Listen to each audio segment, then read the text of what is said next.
President Trump is in Canada for the G7 summit with huge implications on things like trade deals, but also are brewing. Welcome to CNN with the highest stakes at the G7 summit in Canada. Theo, it's a showdown between President Trump and his closest global allies. As trust nosedives and trade wars loom, world leaders wonder, is Trump with us or against us?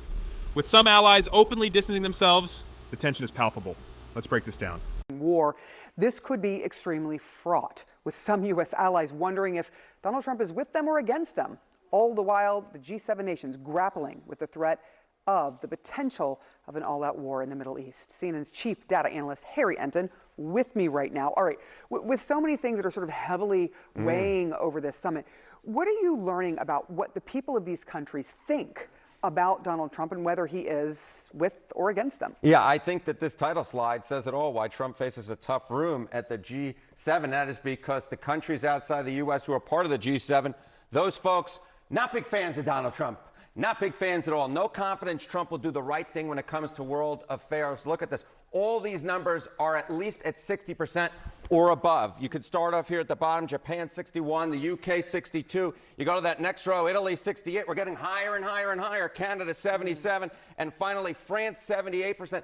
And Germany, 81% of Germans have no confidence that Donald Trump will do the right thing when it comes to world affairs. We're looking at a supermajority in all 6 of these G7 countries besides the U.S. They do not like Donald Trump. They have no confidence in him to do the right thing when it comes to world affairs. And I think that will inform some of the leaders there in those countries going into this G7 summit with Donald Trump. And again, he's just going to face a tough room because those folks in those countries, they don't really like Donald Trump. How much has this changed since Trump was elected? Yeah, this is, I think, you see all these numbers here and you go, okay, has this always been the case that there's been such low confidence in the U.S. leader? Take a look here. Okay, no confidence that the U.S. president will do the right thing when it comes to world affairs. We're going to look at a median of those 6 countries that we just saw on the other slide. You see it here. In 2025, 73%. The median in those countries have no confidence that Donald Trump will do the right thing when it comes to world affairs. With Joe Biden, look how much lower that number was. It was basically 50-50 at 51%. So the percentage of those G7 countries that have no confidence that Donald Trump will do the right thing has gone completely through the roof. We're talking about a 22-point jump in just a year's time. Rough room, tough room for Donald Trump. Tough room, even with one of our closest allies, both by land and by culture, Canada.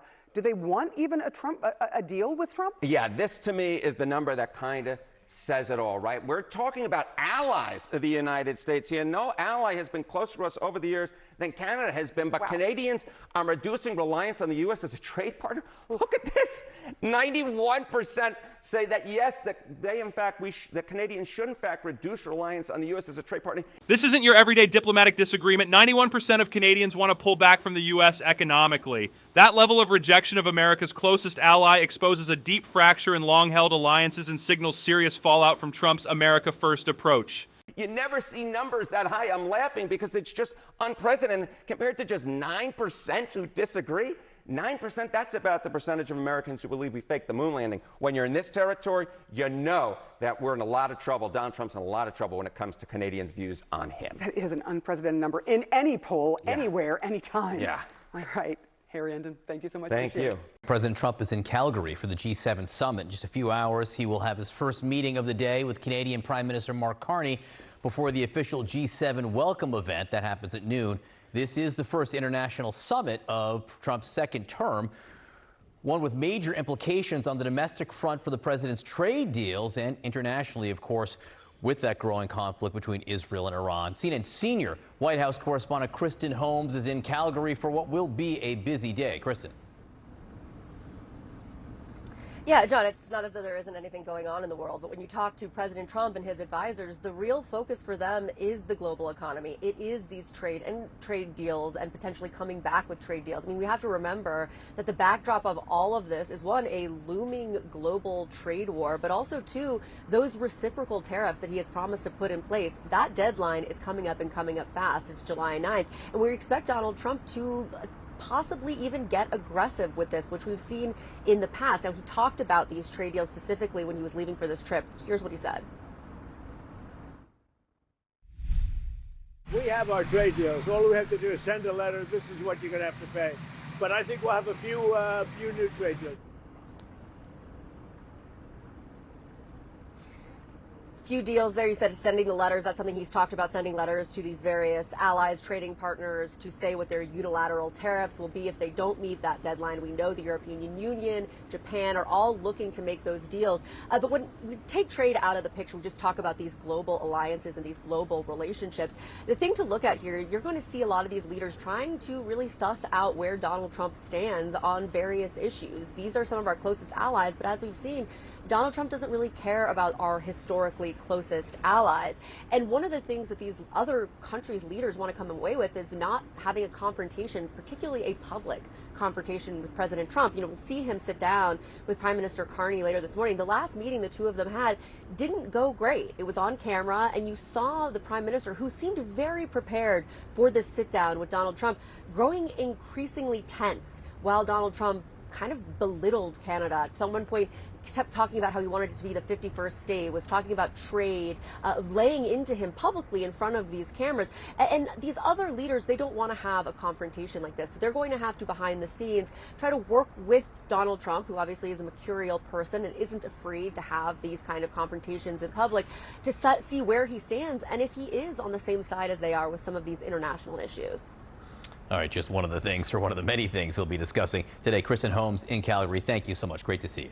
Sarah. Joining me now, Democratic Congressman Adam Smith of Washington State. I want to first just quickly talk to you about the G7. There is concern among G7 leaders that whether or not Donald Trump and the U.S. is with or against them, they are the allies of the United States. How concerned are you about the feeling of the G7 nations?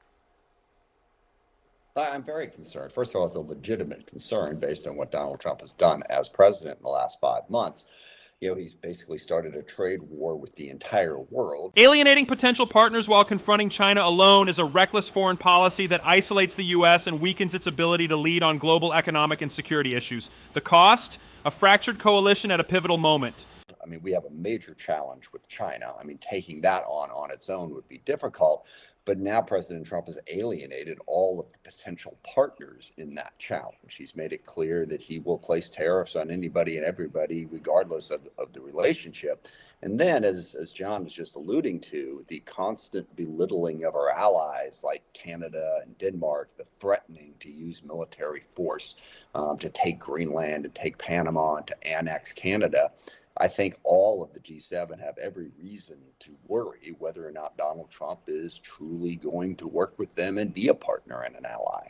I want to talk about that G7 summit in Canada, where President Trump is going to gather with the leaders of the world's wealthiest nations to discuss a wide range of global issues. High up on the agenda, the Israel-Iran conflict and more potential trade deals the Trump administration hopes to secure. All we have to do is send a letter. This is what you're going to have to pay. But I think we'll have a few new trade deals, yeah. Group chat is back. Just reminding people that the Trump administration had set like a 90-day goal to make a bunch of trade deals by, I think this was land in early July. Haven't been a long list that have been announced of confirmed deals. But this is also, the G7 is where, I think last time around when Trump was there, you have that very famous photo of Angela Merkel and everyone standing around him.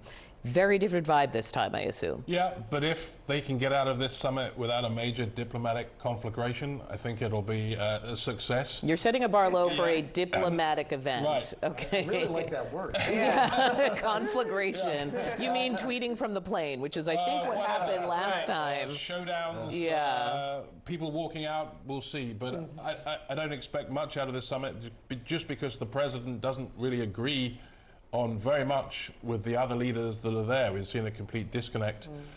So maybe some progress on trade deals, but I think there's still a question of what exactly the president wants in a lot of these separate deals. What he really wants is tariffs. The G7 summit paints a stark picture. President Trump faces not just skepticism, but widespread rejection from the world's richest democracies. With unprecedented drops in confidence, mounting trade hostilities, and allies openly looking elsewhere, the future of international cooperation is on the line. What emerges from Canada could redefine America's place on the world stage. Drop your take below. How should U.S. allies respond to this diplomatic breakdown?